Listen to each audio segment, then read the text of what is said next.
ఈ దీక్ష ఫలితం మనకి సక్సెస్ అయ్యి విజయం సాధించి మీ అందరికీ ఇళ్ల పట్టాలు రావాలని, మీకు ఇళ్ల పట్టాలు రాలేని పక్షంలో మనకి డబల్ బెడ్రూమ్లలో మీకు ఇల్లు ఇవ్వాలని చెప్పి ఈ యొక్క దీక్ష యొక్క ముఖ్య ఉద్దేశం. కానీ మీరు ఏ మాత్రం కూడా ఎవరికి ఏ అధికారులకు ఏ నాయకులకు భయపడకుండా ఈ దీక్షకు న్యాయం జరిగే అవకాశం ఉంది. వెలుగుమట్ల భూబాధితులందరూ కూడా వినమ్రంగా వినండి. ఎవరు కూడా ఈ దీక్ష నుంచి విరమించేది లేదు. మీకు న్యాయం జరిగేంత వరకు ఈ దీక్ష నుంచి మేము కదలము. మా ప్రాణాలు పోయినా సరే, మా శవాలైనా సరే మీరు ఇలా పట్టాలు పొందాలా. జెండా పైకి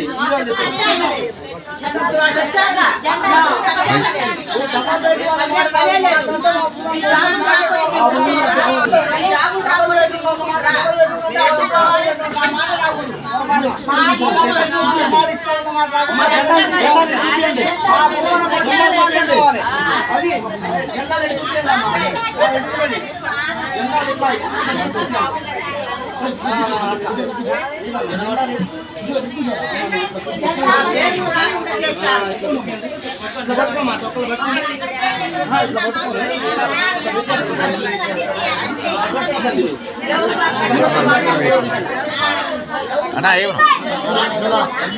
ఏమన్నా గంట వేసేయమ్మా ఏయమ్మా వేసే. భారత రాజ్యాంగం వర్ధిల్లాలి, రాజ్యాంగం వర్ధిల్లాలి, రాజ్యాంగం వర్ధిల్లాలి.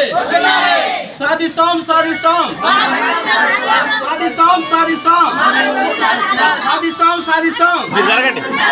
మీరు జరగండి కూర్చోండి. మీరు కూర్చోండి. రాజ్యం. హలో, ఇక్కడ అంబేద్కర్ బాబు.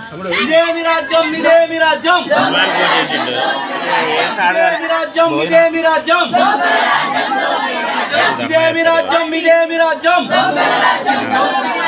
ఇదేమి రాజ్యం, ఇదేమి రాజ్యం.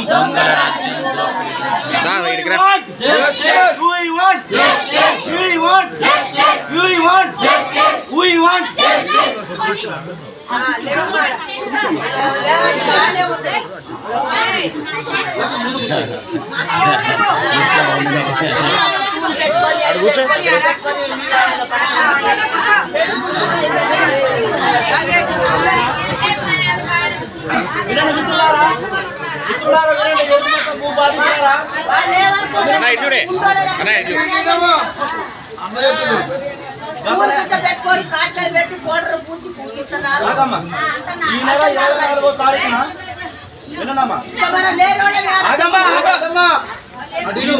ఈ నెల 24వ తారీఖున అర్ధరాత్రి వెలుగుమట్ల వినోబాబా నగర్లో ఖమ్మం జిల్లాలోని ముగ్గురు మినిస్టర్లు ఉన్న జిల్లాలో వెలుగుమట్లలోని 1850 గ్రామాల్లో ఉన్న ఇళ్లను ఎవరికి తెలియపరచకుండా నోటీసులు ఇవ్వకుండా జేసీబీలు, ఖమ్మం జిల్లాలో ఉన్న జేసీబీలు గుండాలను రౌడీలను తీసుకుని పోయి అక్కడ ఉన్న పొట్టకుట్టి కోసం పనిచేసుకునే వాళ్ళందరినీ నిర్దాక్షిణంగా ఇళ్లు ఖాళీ చేసి ఇప్పటికీ వారం రోజులు అవుతున్నా సరే ఈ ఖమ్మం జిల్లాలో ఉన్న ముగ్గురు మినిస్టర్లు కానీ, ఈ రేవంత్ రెడ్డి ప్రభుత్వం కానీ, కాంగ్రెస్ ప్రభుత్వం కానీ ఈ బాధితులకు ఎలాంటి న్యాయం చేయకుండా ఓన్లీ పుల్లపూల కబుర్లు చెప్పుకుంటూ రోజుకొక 10 మందిని దాటవేసే కార్యక్రమం మొదలుపెట్టింది ఈ కాంగ్రెస్ ప్రభుత్వం.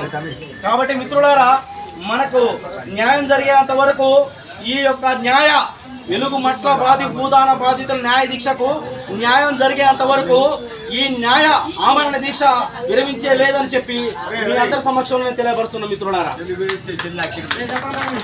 కావున మీరు ఎవరు కూడా ఏ అధికారులు కానీ ఆధార్ కార్డు ఉన్న దగ్గరికి మీరు పోండి, అక్కడ మీకు డబల్ బెడ్రూమ్లు ఇస్తాం, మీకు ఇల్లు వస్తాం అన్నా కూడా ఏ మాత్రం నమ్మసక్యం లేదు. మనకి ఇక్కడ ఖమ్మం జిల్లాలో ఉన్న ముగ్గురు మినిస్టర్లు ఇక్కడికి రావాలి, మనకు న్యాయం చేయాలి, అప్పుడు మనం ఇక్కడ నుంచి కదలాలా. అంతవరకు కన్నా చివరికి సాగుతోడైన పోరాటం చేద్దాం కానీ ఎవరు కూడా ఇక్కడ నుంచి నిష్క్రమించే పనే లేదు. నమస్కారం.